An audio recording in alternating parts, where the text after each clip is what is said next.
So this is version 2 of my solar trailer for my electric mountain bike.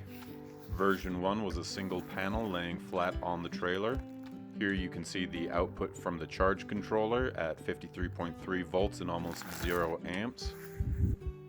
I set up the charge controller so that it doesn't top off the battery, but actually has a little bit of a safety margin built in just in case. And so I'll be starting with 52.8 volts rather than 54.6 volts. Now the trip that I'm going to be testing this setup out on is from Cheyenne, Wyoming to Kurt Gowdy State Park. The trip is 35 miles one way with 2,000 feet of elevation gain. I chose this route because it's a reasonable distance with wide shoulders almost the entire way, with very few narrow points where I might get in the way of any cars. Also, being a westbound road, the sun will be to the south of me and I will be able to have full exposure on at least one of the panels the entire time. The big difference between my original setup and this version 2 is that I have two 100-watt solar panels in an A-frame wired in parallel.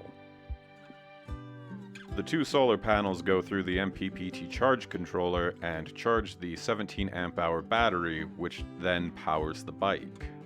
The main battery is one that I built 5 years ago out of recovered cells and was originally 19.2 amp hours, but has degraded over the past 5 years and a few thousand miles. I am also carrying a reserve battery in my bike frame just in case something happens with the trailer, solar panels, charge controller, or main battery. The reserve battery is also one that I built out of recovered cells and was originally 12 amp hours, but now has degraded down to 10 amp hours of capacity. My bike is a Rocky Mountain 29er that I bought over 10 years ago and converted to electric with a Bafang 750 watt mid-drive motor. Because this is a mid-drive motor, all of the power is being transferred through the chain, so to take some of the load off of the chain and try to prevent it from breaking, I switched out the 29-inch rear wheel with a 26-inch.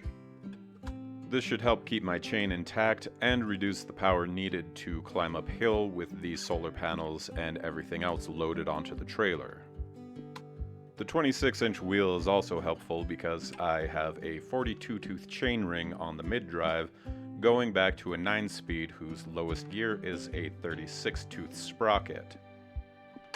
The trip out was nice and steady with an average speed of 9.2 miles an hour and a max speed of 22.1 miles an hour.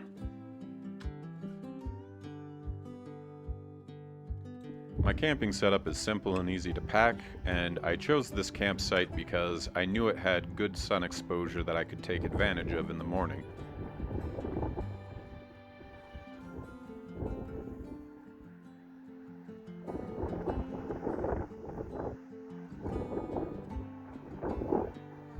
The trailer is a very basic Schwinn cargo trailer with a max capacity of about 100 pounds.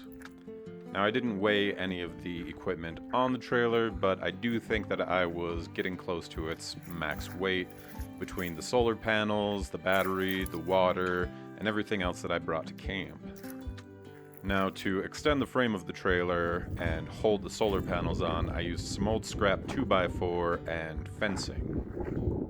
The trailer couples to the bike through the quick release skewer on the axle, which did bend the quick release skewer, and I wouldn't do this long term because of that. Though I do like the setup, I would just need to find another way of coupling the trailer to the bike. My bike was reading 46 volts from the battery when I got to the campsite the day before, but now after the entire morning of solar collection, I was able to top off my battery and am ready to head back to Cheyenne. To be clear, the solar panels do charge the main battery that is powering the bike while I'm riding it. But because I lack any data of riding this route without the trailer, I am unsure whether or not the couple of amps that are coming from the solar panels are actually extending my overall range, or if it's all being eaten up by the extra power that is needed to tow the trailer. Overall, I do consider this setup a success. The solar panels do a good job charging when I'm going east or west. And even at the top of the longest incline of the previous day, my mid-drive motor was still cool enough to touch. The 2 solar panels were effective in recharging my battery during the morning, and because the 2 solar panels are in an A-frame on top of the cargo trailer, I don't have to wear my backpack while I'm riding, making the ride much more comfortable. I was also able to use that room to pack another bag, meaning that I was able to pack more camping supplies on this trip than I was on the previous trip with the flat panel mounting on the cargo trailer. The average speed on the return trip was 12.2 miles an hour, with a max speed of 31.9 miles an hour.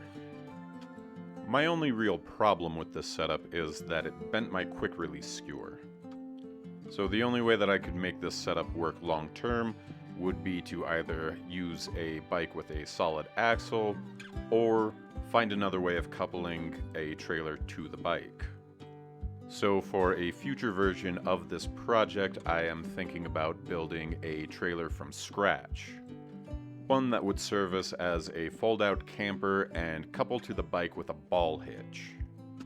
So if you're interested in seeing something like that, keep your eyes out for it in the future, and thanks for riding with me.